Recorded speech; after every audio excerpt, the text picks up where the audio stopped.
যাদের হার্ট দুর্বল তারা আমার এই ভিডিওটি দেখবেন না। জিনেরা মূলত 5টি গাছে বসবাস করে। নাম্বার 1, বাঁশঝাড়।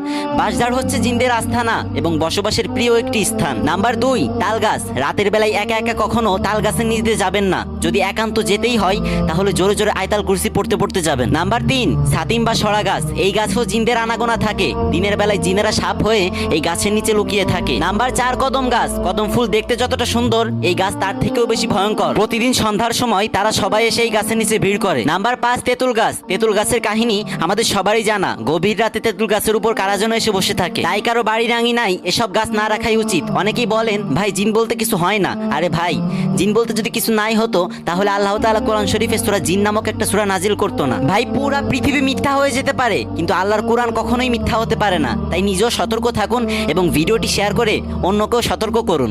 ধন্যবাদ।